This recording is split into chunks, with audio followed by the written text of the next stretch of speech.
Welcome back. This is actually our 7th show in the series, Living a Life of Total Forgiveness. So if you're not aware of the fact we've been having this show every week, we've done something so you can access the past shows. Right now, I believe there is 1 or 2 of the past shows on forgiveness which you can access. But all of these shows have been recorded for audio download, and we are going to put them on the Krishna.com website, so then you'll have access to all the classes. If you've heard the classes, it's great to review, and then you can download them. And I would suggest doing that because whatever I've said, I believe needs to be heard a lot, because forgiveness is not easy. So, Uddhava, are you going to type in where? We're going to let you know where you can access them. It's going to show. Oh, he's going to go on to chat. Basically, there's going to be a page when you go onto Krishna.com, and then you go to View, and then you'll go to Video Blogs, and then you'll see me, or you can type in my name. Then he's going to have a link there for the audio, and what's going to be on there is not only the 6 classes we've already given plus today's class, but there also is going to be on there are the 10 classes that we've given on vows, none of which have been put on the website as video yet. They do shows every night, and it's just uploading them. It's a long process. We also did 6 or 7 shows of a japa workshop last year, starting I believe in October, and so I have the audio for that. And then I did another 15 or so individual classes prior to doing that workshop on japa, and a lot of those are available on Krishna.com. But those audio, they're not available now because I didn't record them, so we're going to have to download from the video, the audio part, record those. I may have to do that in real time, but they will be available. So I suggest that at least you listen to the other classes if you haven't listened to them. And if you have listened to them, I suggest you listen again. It's going to be helpful. And Uddhava will give you the exact details. If the details I've given you are not exact, during the show he'll either reiterate what I said or he'll give you the exact proper details, because he has to set that up. So, now, having said that, those of you who were with us last week, we had a wonderful show. If you weren't with us last week, I highly recommend listening to that show. In that show we had a guest, Akruradas, who is from Gita Coaching. He's visiting from Europe, and he is a transcendental, spiritual, Krishna conscious coach. And I asked him questions in relation to coaching, particularly coaching those who have issues with forgiveness. He gave some wonderful answers. We had a wonderful discussion. And at the end of the show, he asked our listeners, that's you out there, if you've had any experience applying the principles that I've been teaching and how that has affected you. And we got some response from Greg, Dr. Greg. But before I read Dr. Greg's response, I want to refer to an article that Greg read that gave him an idea to do something, and he writes about that. And that article has helped a lot of devotees. I've got very good feedback from this article, and so I thought, when Greg told me how beneficial that article was for him and how it related to him, I thought maybe I should read that article on the show. So we're going to do that tonight. And now I've told you about this article, and I told you where to access it, and I tried to access it where I told you to access it, which is on dandavats.com, and I went there today and looked for it, and it wasn't there. So what I did was I uploaded the article to my website. So we're going to read the article first and discuss it. Then we're going to read how Dr. Greg applied one of the principles. And so I want to give you access to that article if you want to access it while I'm reading it. I'm going to read it and discuss it. So the address to that article is www.tstrain.com. www.tstrain.com. So if you want to read that article, go to that site. And then when you get to that site, in the top left-hand column, click on Articles. And on the very bottom of the list of articles, there's an article called My Resentment. So that's tstrain.com. Then you click on Articles and then scroll down to the bottom and you will come to the article entitled My Resentment. And we're going to read from that. And that is an article that I wrote about my own process of forgiveness. And it discusses many of the things I've already discussed, but I think it's good to review them. And I think it's good in light of my personal experience. You can see how I applied those principles. And the thing that stands out of my mind from investigating forgiveness as a teacher, from the teacher's point of view and also from the practitioner's point of view, is how much we know that we don't act upon. And this is like going to be a common theme with anyone practicing Krishna consciousness. You know what to do, and you do the exact opposite. Not only do you know what to do, you may have even told other people to do it. You may have even written articles about doing it, given lectures about doing it, given seminars about doing it, written books about doing it, and then you get in a particular situation and you don't do it. That's the real world. So in this class, we're really talking about real world problems. Since I started doing this class, I've gotten a lot of emails from people with real world problems who've heard the class and say, yes, I want to forgive, but I'm in this difficult situation. How do I do it? This person is tormenting me. It's difficult to tolerate the situation, or I've been mistreated for many years by this person. I've not been able to forgive them. I don't even want to see them. I can't think of them. It drives me crazy. And then, one sense you would think, well, these are devotees, and devotees, you would think devotees wouldn't harbor any ill feelings. Of course, we know that's not true. We know we are, as Prabhupada said, we are trying to be devotees. That's the reality. We're trying to be forgiving, trying to be compassionate, trying to be sympathetic.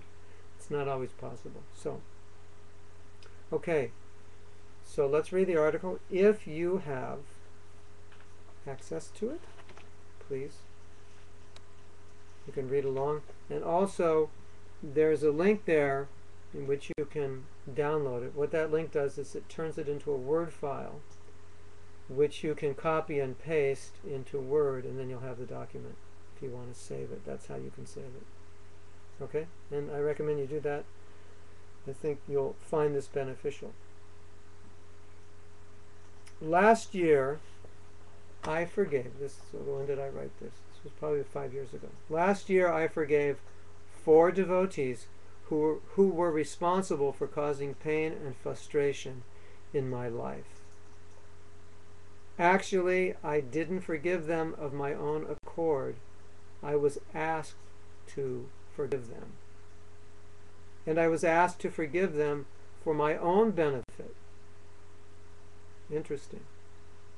I was asked to forgive them for my own benefit. What does that mean? For my own benefit. Well, if we feel resentment or anger towards another person, that person tends to live within our mind and heart. And as they live within our mind and heart, they torment us. Thoughts of them torment us. So if we forgive them, we're letting those negative thoughts out of our minds and bodies. So it's actually, we are the ones who truly benefit.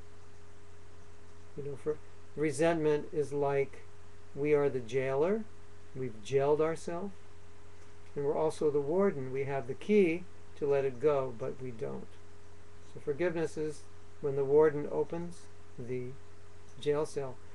There was in the seminars I do, I ask devotees, visualize. I want you to give me a visual image of what your forgiveness looks like. So this one devotee gave the visual image. He said, I am in jail, I am in prison, and the doors are all open, and I don't leave. So there's a saying, don't allow anyone to live within your mind rent-free. Or you're paying a price. If you're holding someone in your mind and heart that you dislike, you're paying a price for that. And if you let them go, you actually let yourself go.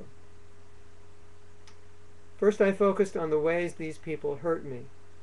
Then I was asked to look at them in a different light, to consider that they were just doing the best they could in the situation they were in, which is not the way I looked at it previously.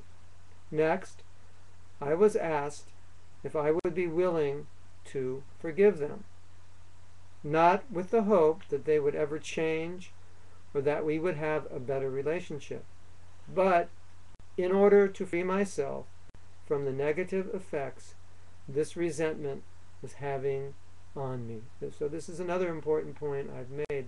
To forgive does not necessarily mean that we're setting anything right, that the relationship's going to become better, that anything's going to improve, that they're going to change, anything's going to change. But we are releasing a very negative contamination. Now, I had mentioned previously that Bhishma Dev, on his deathbed, was instructing Yudhisthira. And in those instructions he mentioned there were 10 things, or 10 qualifications for human beings, or what Bhishma Dev considered would be a civilized human being, or what we would consider from, let's say, the Krishna conscious or the spiritual point of view, what would really make, quote unquote, a human being human. And I mentioned that he said human beings should not become angry. And I said that anger, pent-up anger, is one of the causes of forgiveness. But then I reread that list, and in fact he said one of those 10 qualities, in addition to anger, is forgiveness. So he's saying that that is the qualification of a human being. So not only do we free ourselves from the toxicity, but we are acting as human beings should act, at least according to Bhishma Dev. This is the qualification for a human being who is pious, who is in the mode of goodness.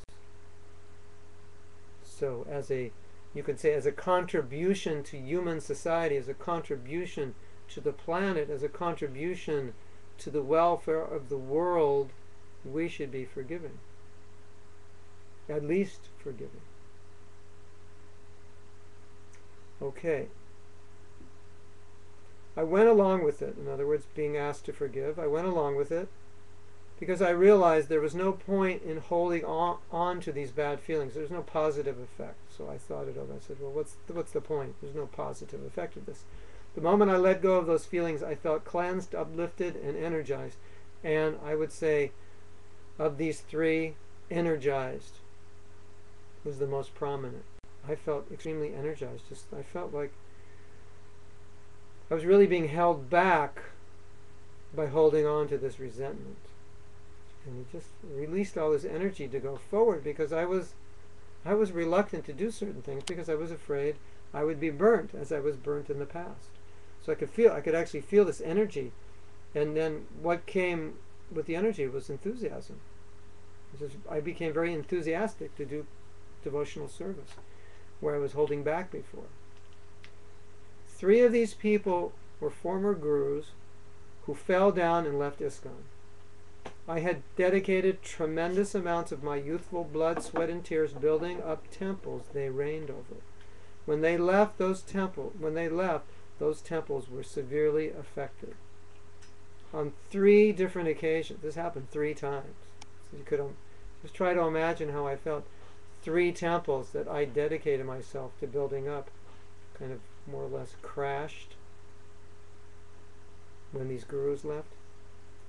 I stood on 3 different occasions in 3 different temples. I stood by and watched my hard work crumble because one person did not have the self-control, dignity, perseverance, and humility, the very qualities they demanded of others, to save themselves and remain faithful to their vows and service to Srila Prabhupada. And there was one other devotee, this is the 4th. One other devotee I forgave who did not fall down. He's a wonderful devotee, highly respected, very dear to Srila Prabhupada, sincere and very Krishna conscious. But, unknown to him, he made my life difficult at times by undermining my management, albeit not maliciously, but undermining it in a way that created problems in the temple I was managing. Sometimes these problems even resulted in devotees turning against one another and turning against me. In other words, unbeknown to him, he made my life and service difficult, miserable, horrible, awful, depressing, frustrating. He made it very difficult. And that hurt me very much. Although it wasn't malicious, he really didn't do it on purpose. But all these experiences took their toll on me. I had built up such resentment that I had become reluctant to give myself to ISKCON in the same way I had in the past. I no longer had the energy and enthusiasm for service that I used to have.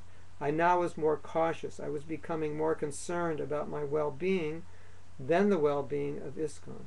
As a result, I moved more to the sidelines.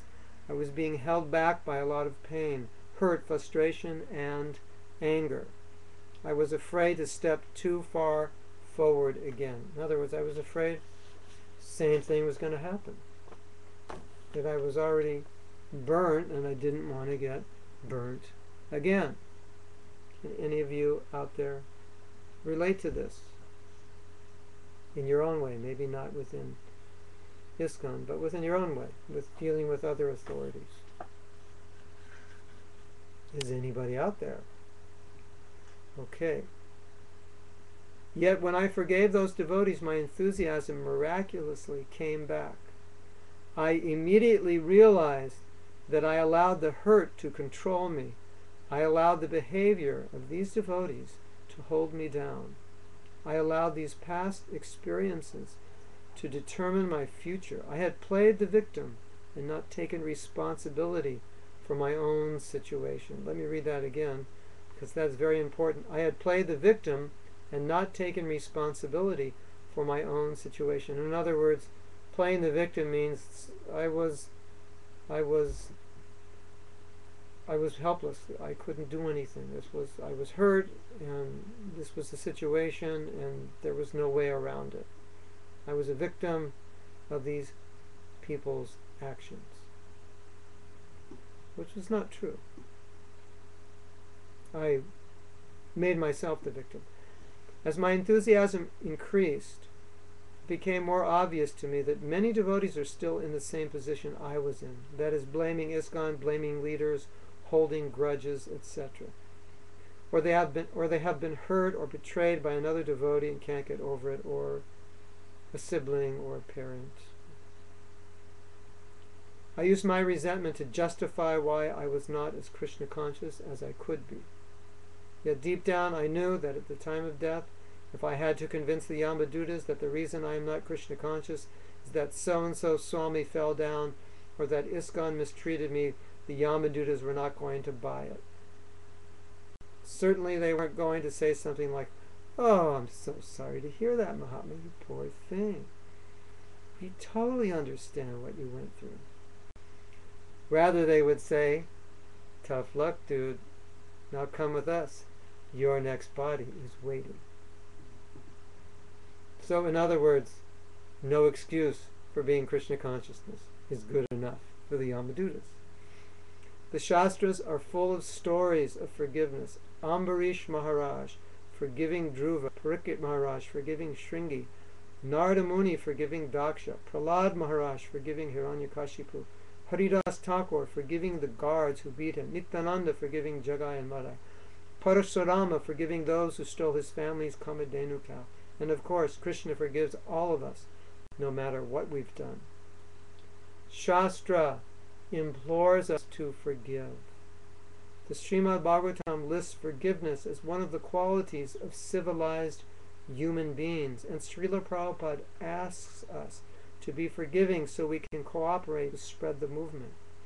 Yet, despite the examples of devotees demonstrating incredible acts of forgiveness, despite the Shastra telling us to accept our suffering as a token reaction of our karma, despite Prabhupada's appeals for us to forgive, and despite the cleansing it can do to our hearts, forgiving is still a challenge for many of us. Devotees often say, I was so deeply hurt, I just don't know how I can forgive. So when we are hurt, it's like the whole philosophy gets thrown out the window. We don't think it was my karma. We don't think I deserve worse. We don't think I'm supposed to learn something from this. We don't think it's a chance for me to practice forgiveness. We just think, I've been hurt. I'm a victim, and I can't forgive. It's true. It happens to so many of us, even very advanced devotees. So it's a real problem. So hopefully my process of forgiveness will help you in some way. My realization now is that saying I can't forgive ultimately means I am choosing not to forgive. That might sound insensitive or unrealistic, but the reality is that even ordinary people have forgiven others for the worst offenses and abuses imaginable. The bottom line is that forgiveness is a choice. Often, all we need is the right motivation to bring about forgiveness. And sometimes the only thing that will motivate us to forgive is a self-centered attitude, to do it to relieve our own suffering. This is what I did. Yet this propelled my devotional service. The technique was not transcendental, but the results were. So even if you don't really want to forgive others, you just have to want to let go of the resentment, the hurt, the pain from your heart. Forget about them and do it for your own sake. Think of it as one lady expresses it. Quote, after practicing forgiveness, I realized that unforgiveness was like going into labor and refusing to let the baby out. Oh, I guess all the women out there who've had children can relate to that. You go into labor, excruciating pain, and the baby's trying to come out, and you hold the baby in. So we're holding in the resentment, and it's burning our hearts. It's burning us to the core, burning to the soul. It's just toxic and poisonous and revenge, and we want to get back, and we just don't want to let it go. How terrible is that? It's like self-inflicted pain and torture. Horrible. Why would you want to torture yourself like that? If you are willing to let your resentment go for your own sake, Krishna will help you move to forgiveness without any further effort. So first thing, as we said, to be willing to let it go. From that willingness, the process will begin, and Krishna will help. But watch out for your false ego. It is fighting this battle. It is saying that you should stay offended and hurt, and you should continue to fight. The ego wants to be right, but the reality is that we are only hurting ourselves. Remaining offended is a weed in the heart, and it keeps us bitter. I want to be right. I was hurt. I want to be right. That person was wrong. I want to be right. I was wrong. I'm a victim. I was hurt. I want to be right. So we're holding on to this. I mentioned in another class that one of the ways you know you're holding on to resentment is that you still want to tell your story. When you finally let it go, you're not interested in telling your story to anybody anymore. That's how you know it's gone. That's it. It's history. It's evaporated in the ether. No one's going to hear about it again. It can help to write a letter of forgiveness. And the letter need not be sent. If the offenders don't feel they offended us, and most don't, sending the letter will make things worse. Don't forgive expecting the person to change or to have a better relationship with you. This may never be possible. The letter is simply written to cleanse your own heart. So if you have an issue with someone, you want to forgive them, write a letter of forgiveness. Say, this happened, I was hurt in this way, but I realized you were doing your best, and I realized that all things are meant to happen for a reason. I'm meant to grow and learn from this, and I must have done something in the past to deserve this, and I want you to know that I don't hold any hard feelings, etc. You write a letter like that. If you want to send it, if you feel that will be beneficial, then you can do that. But at least write the letter, even if you don't send it, because the emotions are connected with the hand, and the emotion, that negative emotion that's in your heart, it will come out when you write the letter. If you try that, you'll see. Something will change. As I mentioned, I was helped to learn that people who hurt me were just trying their best. One devotee relates that her daughter was so seriously hurt by another person that it not only impacted her daughter's life, but her life as well.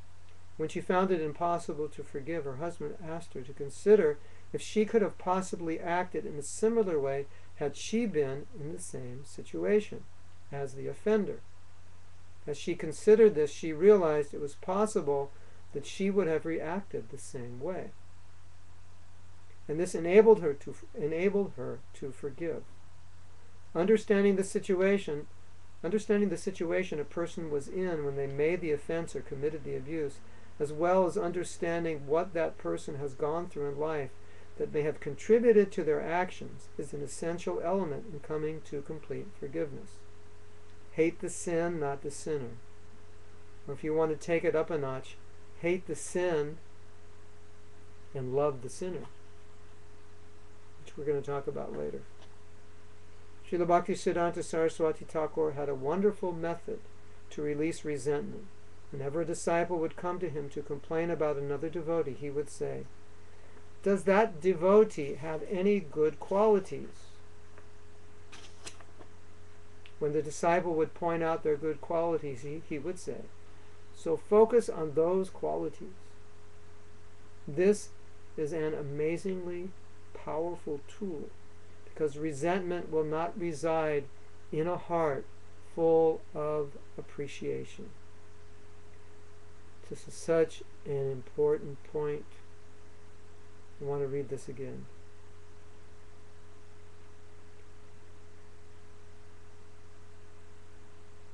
Resentment will not reside in a heart full of appreciation. Now, what I would like to ask you to do is think of this person who's hurt you, and in your heart appreciate them. Think of their good qualities. Think of good things they have done. Think of admirable things they've done. Think of anything positive you can about them, anything that you can appreciate about them. Just kind of erase what they've done to you, and then think of the good things they've done, the people they've helped, the good qualities they have. And as you do this, you will see that resentment, that envy, the jealousy, whatever is there, the anger, you will see that it's hard for that to remain in your heart when you're appreciating. I've had this experience. I do this in my seminars, and everybody has this experience. When the heart is full of appreciation, it shuts down to resentment. It shuts down to anything negative. You can't fit them both in. They're too contrary to one another to fit in the heart at the same time. Conversely, where there is envy, jealousy, resentment, anger, and so forth, the heart shuts down to appreciation. So, what I have experienced from doing this myself is that when the scripture says we should appreciate the devotees, it has the effect of closing our heart down to envy, jealousy, anger, resentment, and so forth. It's a very purifying process. It's not just, sometimes we might see it as a principle to protect us from committing offenses, which it is as well. But it's a purifying process to relieve us of those base qualities, those base negative qualities. So whenever you run into a difficulty with another person, focus on the appreciation. Focus on their good qualities. And it's said that the nature of a Vaishnava is he only sees the good and he magnifies the good of others and doesn't see the fault. As we were saying last week or the week before, Jayananda would only see the good in others, and when people would talk about the bad, he would just talk about the good. So that's a very elevated quality. But if you practice it, your heart becomes purified by practicing it. It's a wonderful, wonderful thing to practice. Although hard to appreciate, especially when going through difficulties, Srila Prabhupada says that either benefit or loss is God sent, and thus it is God's grace. If we see things this way and try to learn from every experience, we can gain much, even from the most painful experiences. A devotee counselor related to me the story of one of her clients. Her client told her that I was able to forgive my attacker because if it hadn't been for him, I wouldn't have been on a collision course to hell. He gave me a giant wake-up call. This girl was abused in some way. The experience opened my eyes. I could see that this man was truly desperate and sad. I began to have compassion, not for what he did to me, but for him, the person. I pray that he can get help now. Amazing. She was being abused by a person, and it caused her to develop compassion. She learned compassion through being abused. Just today, a devotee wrote me and said, I'm having difficulty with my mother-in-law because she's always treating me very harshly, or putting me down and so forth. And I told her the same thing. I said, try to be compassionate towards her and see that her putting you down is her own problem. It's the issues that she's dealing with. It's her mind, the problems with her mind and heart that she's dealing with. It's not you. So if you see it in that way, you can become compassionate instead of being hurt or angry or resentful or whatever. You can actually become compassionate to the person who is abusing, seeing that this person is hurting, and in their hurt, they're trying to hurt me as well. This is amazing. Who would have ever thought that a person could become more compassionate after being attacked? Somehow she learned so much from this experience. I have spoken to many others who had similar experiences. Normally, at first, they only saw the negative side and remained hurt and angry. But when they opened up, they were later able to see something good in what happened, or at least acknowledge that although what happened wasn't right, they were dealing with their own karma as well. In relationships, we often get instant karma for something we do or say. Have you ever had this experience? You say one wrong word and it's like an atomic bomb drops on you. When I was in charge of one temple, there were two devotees that lived there that couldn't stand me. I thought they had their own issues to deal with. This is what everyone said about them. And it really had nothing to do with me. After all, other devotees didn't hate me, so I built up a lot of resentment towards them. 12 years later, I was asked to take responsibility for their feelings towards me and look at what I might have done to make them feel the way they did. Doing this helped me realize that I said many things that naturally caused them to resent me. Once I understood this, 12 years of resentment immediately vanished. In other words, I realized I was actually the cause. I never wanted to admit it, but I realized I was the cause. I was causing them to act the way they were acting towards me, because I was disturbing them by the things I was saying. So, oftentimes, if we take responsibility for our actions, we may realize that we're causing other people to act in a negative way towards us. And it's only what we deserve for how we're acting. How often are we ready to blame others and hold ill feelings towards them when they are only reacting to the things we said or did to them? As it is said, communication is the result you get. So whatever, good communication will breed good results. So if relationships around us are bad, it's often due to how we're relating to the people.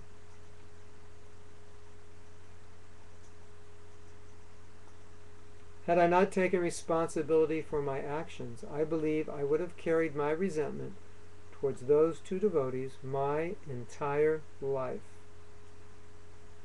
They were never going to apologize to me. Why should they, when they were the ones who were offended by me? Yet 12 years later, I was still waiting for an apology.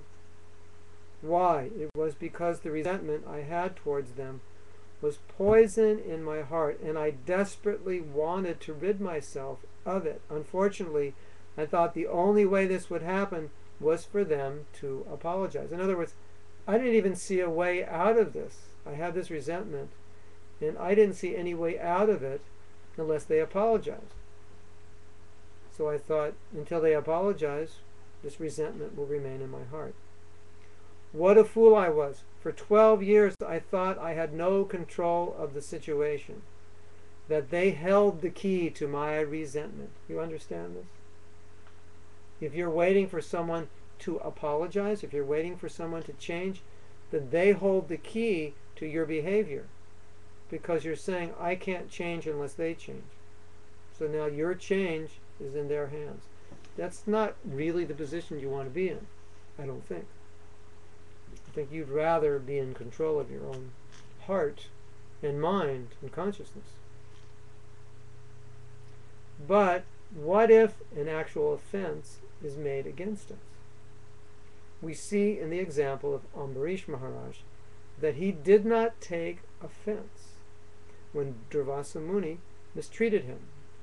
Durvasa was told by Lord Vishnu that he committed an offense against Ambarish Maharaj and would have to ask forgiveness to be relieved. Maharaj Ambarish forgave him, even though he considered that he actually offended Durvasa. Even though he considered that Ambarish actually offended Durvasa. He forgave him, but he thought, no, actually I offended him.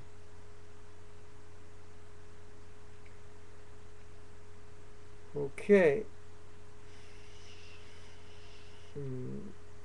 He forgave Durvasa for Durvasa's benefit. Without forgiving him, Durvasa would have been killed by the Sudarshan Chakra. This shows how a devotee does not want to see the offenders suffer for their offenses. So, if anyone ever asks us to forgive them, we should naturally forgive them because we don't want to see them suffer. So, if we hold a grudge against another devotee, it's not good for that devotee. In other words, if they actually did offend us and we hold a grudge, it hurts that devotee.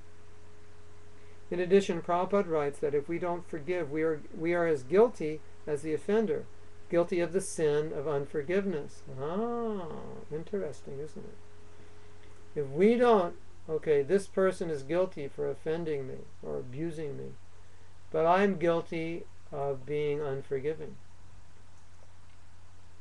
What a powerful way to look at it. If I don't forgive, I'm also as guilty as they are. Forgiveness reaches its highest level when we wish to bless or help the offender. Now, we're taking this to another level. Dr. Greg, we're going to read something from you.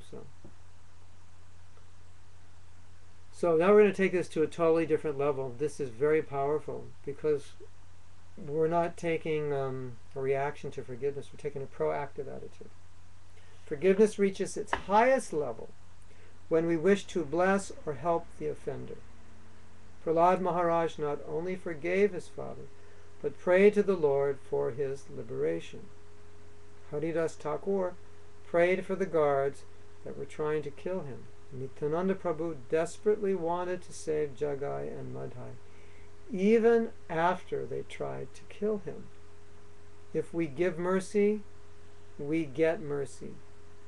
Great souls never stop giving mercy. Okay, this is really important. If we are trying to be devotees, if we are trying to be sadhus, one of the symptoms of a sadhu is what? Compassion. He always blesses. In other words, Srila Prabhupada gives the example that everyone has their nature, so wherever they go, that nature will continue. He said it's just like a machine. If you take a machine to another planet, the machine will do the same thing on another planet. So what is the nature of the sadhu? The nature of the sadhu is what? Blessings. Ashubhat. Always giving blessings. That's always his nature. It's that nature is never disturbed by what's going on around him. He always gives blessings. So in these examples we're seeing here, Prahlad Maharaj, Prahlad Maharaj, he's being tortured by his father. His father is attempting to kill him, and he wants his father to be liberated. He's praying to Lord Vishnu. There's no point that he retracted blessings. Thakur Haridas is being beaten to death. At no point did he retract his blessings. Nityananda Prabhu, his life is being attempted. At no point did he retract his blessings. So that's the nature of devotee. That's the position we're supposed to come to give blessings to those who hate us. Give blessings to, can you imagine? Giving blessings to those who are trying to kill you. It's just inconceivable. But that's what we're supposed to do. So, if we give mercy, we will get mercy. We'll never give mercy by hating other people. We'll never get mercy by holding on to resentment. We get mercy by giving it. That's the quality of a devotee. He always gives mercy. Very important point. So now, this person who's hurting you, this person you have an issue with, what is your duty to that person? Your duty is to pray for them. Bless them, that they will have all auspiciousness in their life. Can you do that? Difficult. Can you bless the person? That they will prosper. Difficult. That is our duty. That blessing will counteract the hatred and resentment, if you can do it. But don't think great acts of forgiveness are reserved only for the great souls. We can perform them as well. Here's a wonderful story. Once a girl got so angry at a boy who was making passes at her that she ended up stabbing him to death. As a result, the girl went into a state of deep depression and remorse. She needed help, and the most unlikely person decided to dedicate her life to helping this girl, the mother of the boy she killed. Amazing. Great acts of forgiveness cannot only be done by great souls. Average souls like you and me can do them as well. Of course, doing this is the way to become great souls. When devotees tell me that so-and-so hurt me so deeply that they just can't forgive them, at least not completely, I say, okay. How about forgiving them totally, just for one day, and see how you feel? See how that helps you. And if the resentment is so deep that you don't even think you can do that, then how about forgiving them totally for an hour, or even for a minute, just to get some relief from this pain.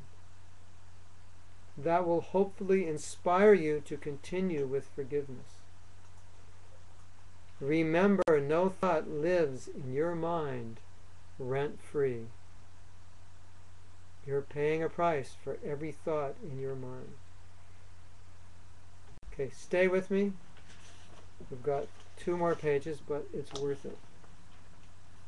And then we'll have discussion. You can ask questions, and I'm going to read something from Dr. Greg, how he applied one of these principles. You all with me out there? Everybody out there? Okay. Yeah, Devi, you all right? Samsara 78. Dr. Greg, Amit, Jai Govinda, whoever else is out there.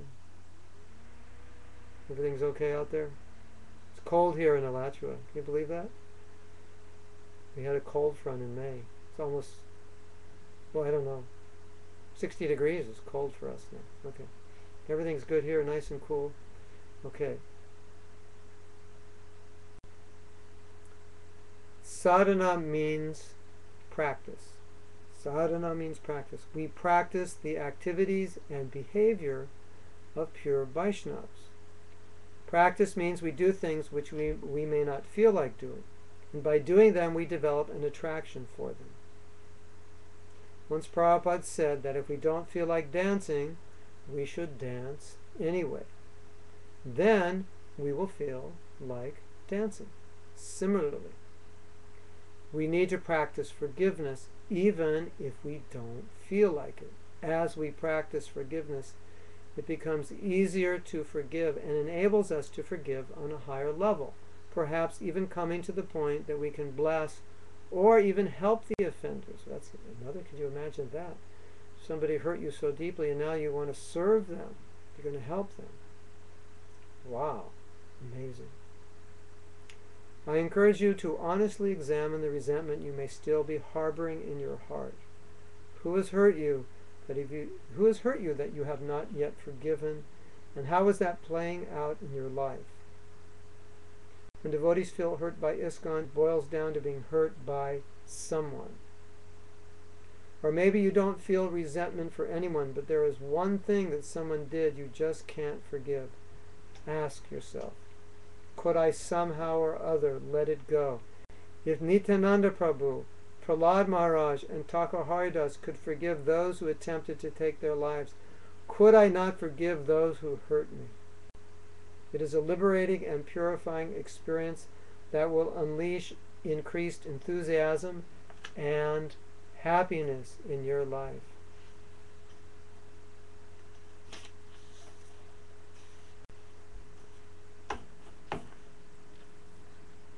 Dr. Patrick saying he wishes it were 60 degrees in Detroit. Or do you wish to hold on to your resentment and carry it with you, say another 5 years, when you think you might be ready to forgive? Okay, just like look at this now. You've got an issue. You want to carry it 5 more years? You think, well, maybe in 5 years I can deal with it.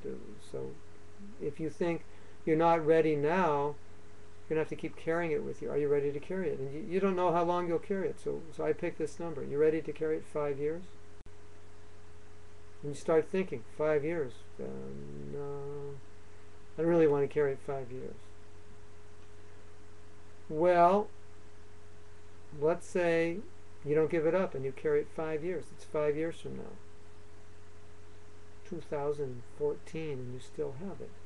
And I'm doing another series on forgiveness, and I say, well, if you don't give it up now, are you going to hold on to it for another 5 years? That'll make it 10. You want to hold on to it for 10? I don't think so. It's going to be too painful. So when you start looking at the reality that, well, if I don't make the effort to give it up now, how am I going to give it up? How long am I going to hold on to it? I certainly don't want to carry this burden with me. 5 years, 10 years, 15 years.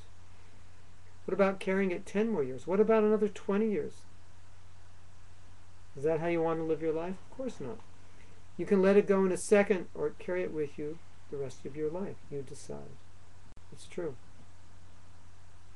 May not be easy, but it's true. Are you ready to practice forgiving those who have hurt you? Are you ready to follow in the footsteps of the pure devotees and forgive right now? To simply let it go, just chant and be happy. Ask yourself, would I be willing to let go of my resentment for so-and-so? Could I do it? Would I be willing to do it right now? It's important that you understand that letting go doesn't mean you are making a wrong a right. It doesn't necessarily mean you are letting a criminal off the hook. It means you are letting yourself off the hook. If you are not willing to let it go now, ask yourself these same questions tomorrow, next week, next month, until you can let it go. What are the questions? Ask yourself, would I be willing to let go of my resentment for so-and-so? Could I do it? Would I be willing to do it right now? If you're not willing to let it go now, ask yourself these same questions tomorrow, next week, next month, until you can let it go. You are not the hurt or the resentment. These are your feelings, and you are different from your feelings. Because you are not your feelings, you can drop them. You can renounce them. You can become detached from them. You can control them. So let me ask you again. Would you be willing to let your resentment go right now? Would you do it for your own peace of mind? Would you do it for your own spiritual life? Would you do it for the benefit of ISKCON? Would you do it for Prabhupada? Would you do it for Krishna?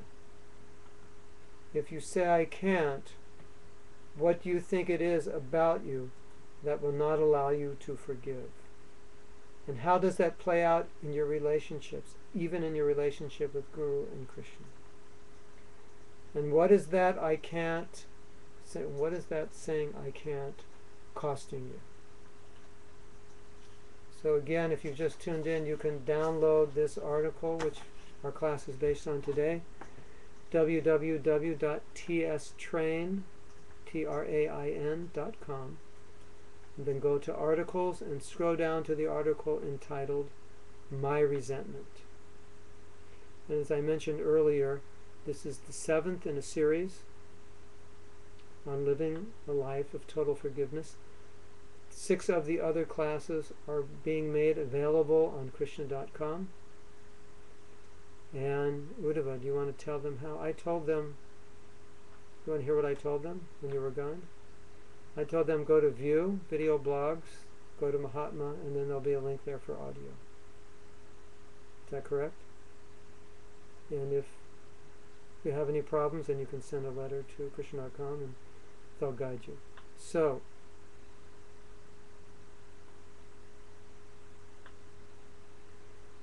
I want to read something from Dr. Greg that he applied.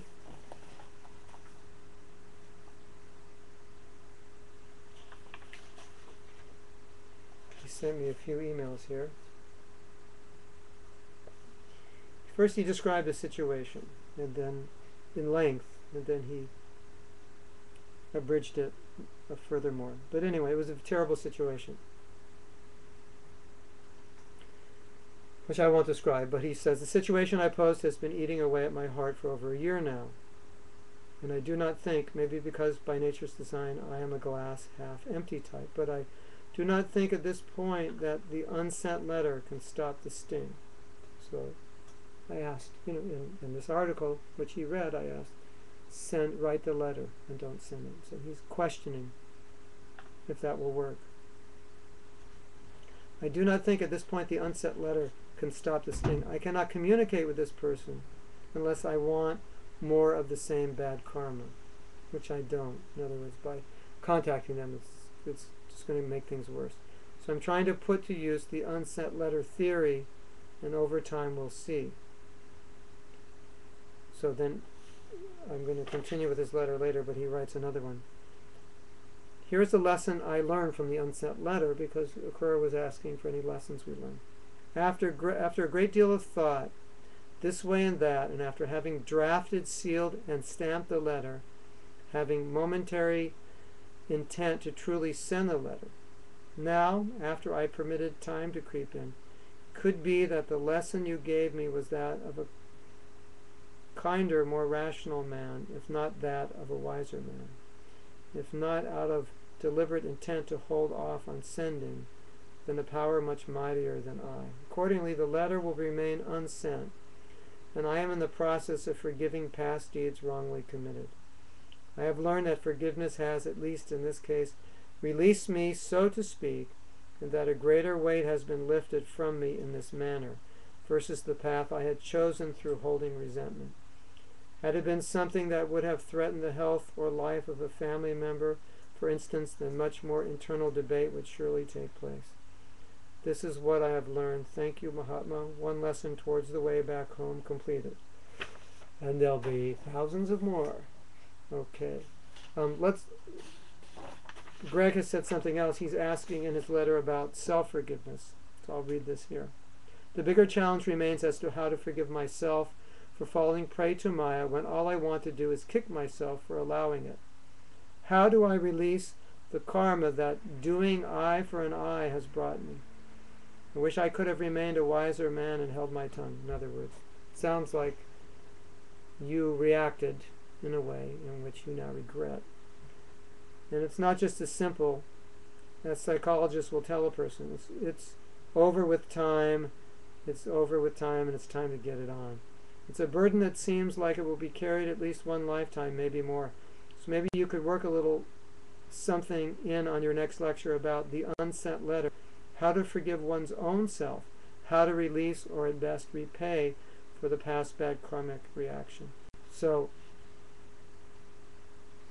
forgiving, in a sense, when you forgive someone else, you're forgiving yourself, at least because, as we've been talking about, you're releasing the hurt from your heart. So in that sense, there's a forgiveness there.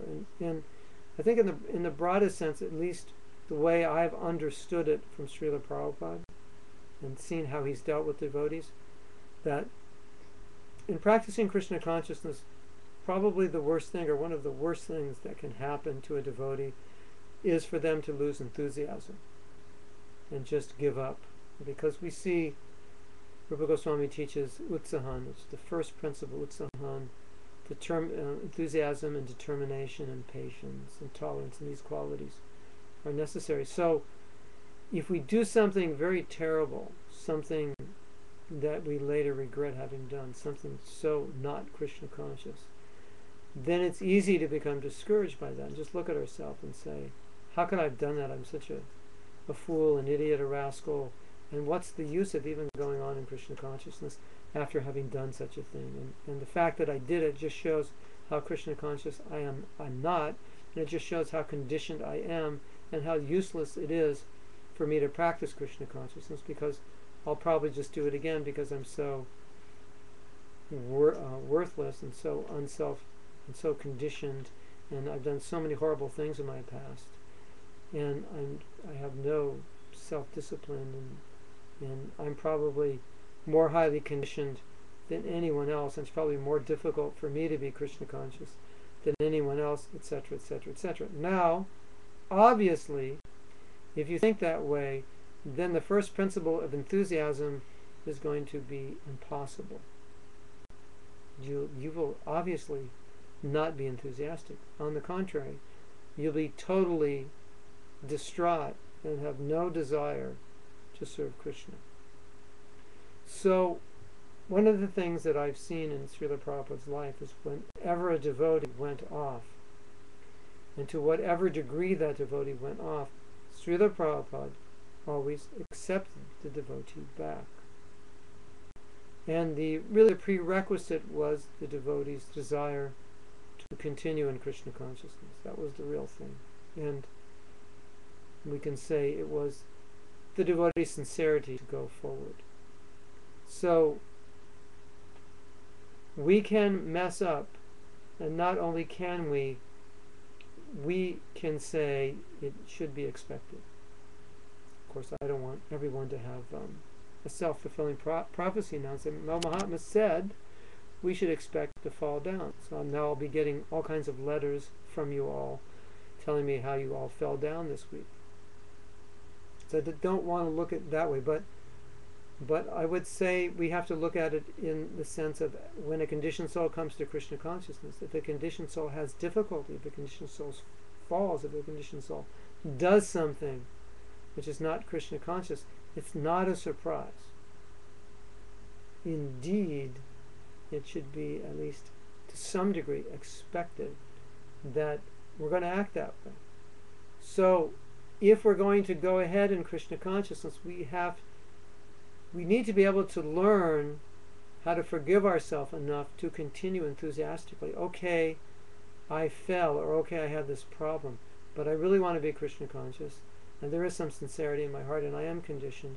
So I'm just going to have to deal with the reality that this is who I am, and I'm going to have to be able to go on without holding resentment for myself or grudge against myself, because if I do that, how will I serve my spiritual master? How will I please Krishna? Because that in itself is going to hold me down, and that becomes a tool of Maya to keep me in Maya. I mean, it's a really good tool if you think about it. It's a great tool.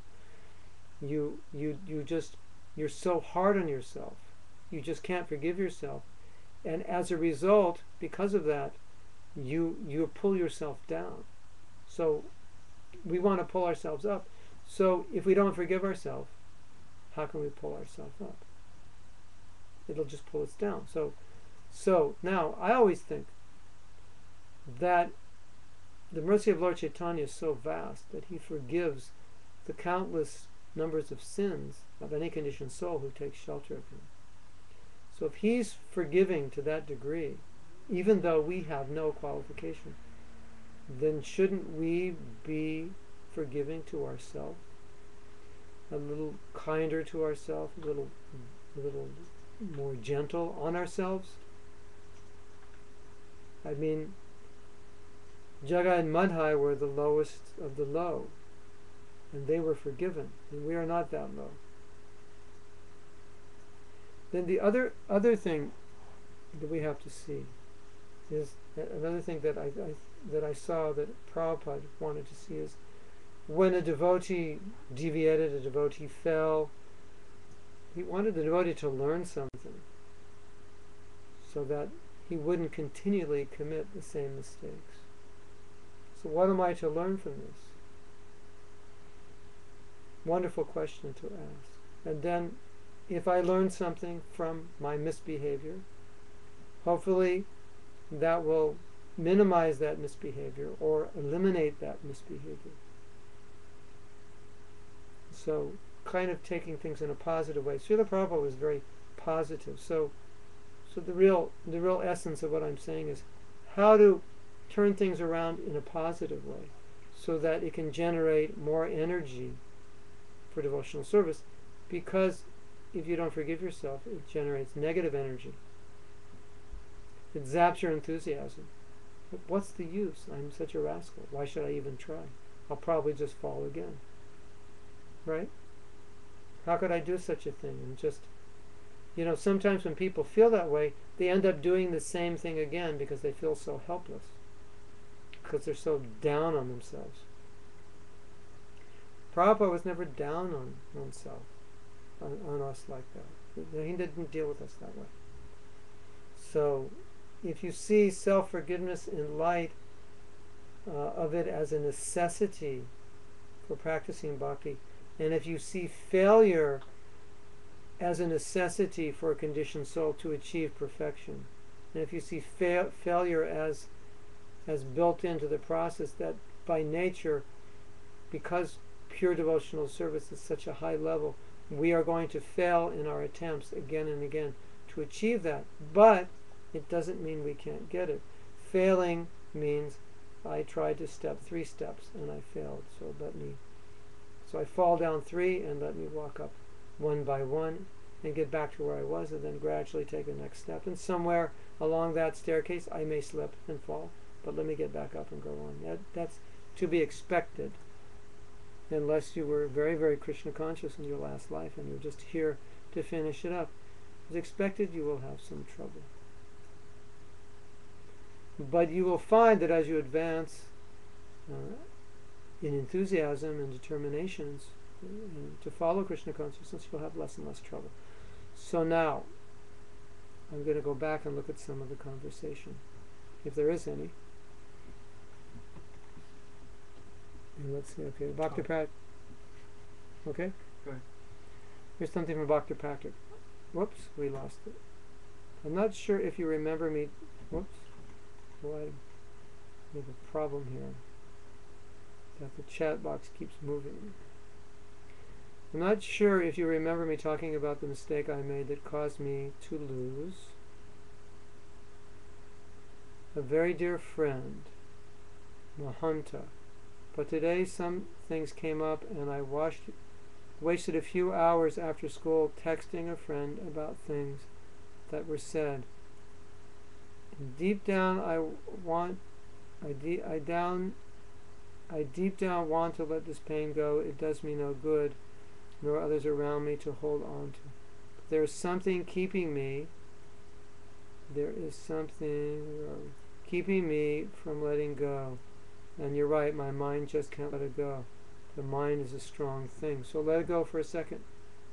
Try it on. Let it go for a minute. You have to find what that thing is. You think you're admitting that he didn't do something wrong if you let it go, or you want to be right so much that you can't let it go. You have to really look at it. Look at the price you're paying for holding on to it. Look at what you'll gain by letting go. Just keep looking at it. As you keep looking at it, I think it's going to become easier. And try to detach yourself from the emotion of it. And one of the things which we do in our seminars, which I'll give you this exercise, is very powerful.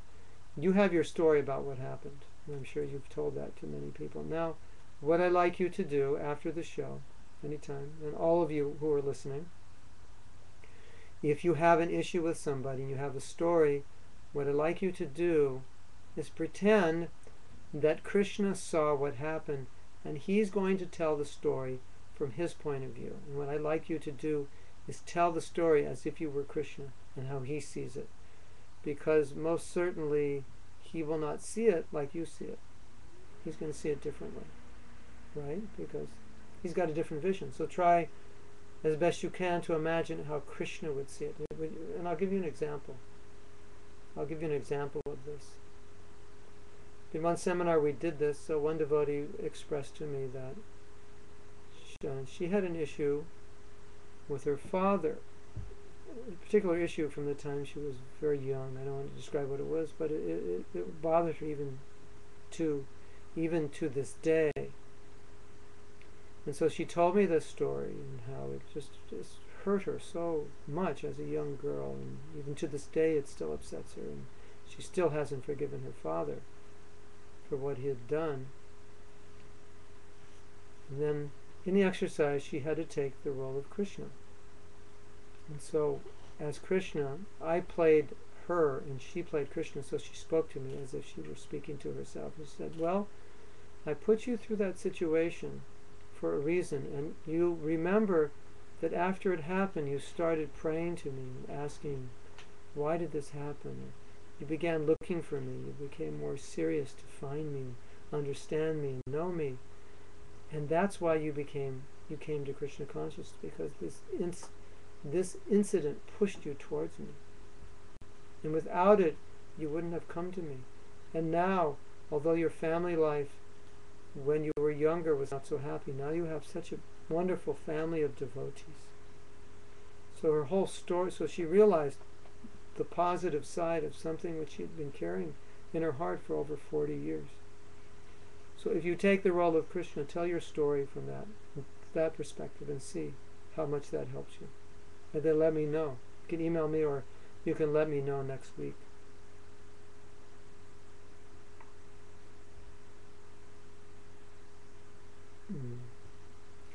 Okay. What else is going on here on the chat? Nothing? So, any of you have any questions before we go?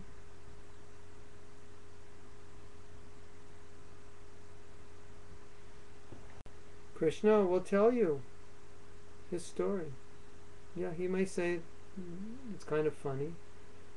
Another thing you may want to do when you have an issue is, which is similar to this exercise, is pretend another person has the same issue that you have. And that person has come to you, and now you have to advise them. So in this case, Dr. Patrick, you tell your story. Well, this is what happened with Mahanta, and now you're going to advise this imaginary person in your room, or you can get a friend and tell them your story, then the friend will tell you the story, and then you're going to have to advise them. So what would you advise a person who came to you with that story? Dr. Greg, what would you advise the person who came to you with that story? What would you tell them? How would you tell them to deal with it? If you do that, it removes you a little bit from the emotion of it, and it gives you a little bit more objectivity. That's the whole idea of looking at it from Krishna's point of view. So you can look at it from Krishna's point of view. You can look at it as yourself as a counselor and how you would counsel someone else. Create a different way of looking at it. Remove yourself a little bit from the emotion of it, and as you do that, you'll see it becomes easier. So, but ultimately my point is, when you do it, you're going to release all kinds of energy.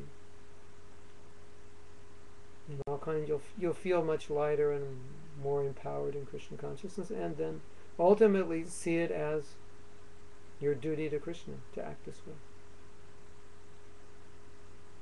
Yes.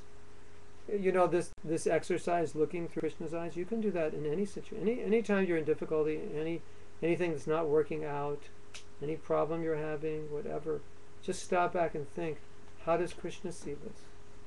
How can I say, well, Krishna sees this as my karma. He's trying to teach me to be more tolerant. He's trying to teach me to be patient. He's teaching me that the material world, it's not a rosy place. There are troubles. He's teaching me that I should become more detached by understanding the troubles that go on in this world. So you get a different point of view, because when we're caught in one point of view, specifically if that point of view is wrong, if that point of view is negative, then we're up against a wall. Or we could say we've just jumped in a well.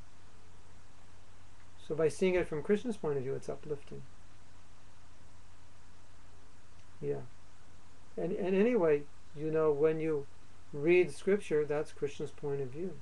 So that's the point we're supposed to see it, but it's more difficult to see it in relation to our particular situation. So if we try to think of it in that way, okay, well, what's in this situation? How does Krishna see this particular situation? It's really, really wonderful. And it can, you know, when you change your attitude about things, then what you look at looks different. The very person that hurt you, if you see things differently, if your story changes, the person will look different. When you change your story, then the reality changes. You know, you want to hear something funny? In the world of psychology, in the world of subjective reality, it's said that the way we see things is our subjective reality.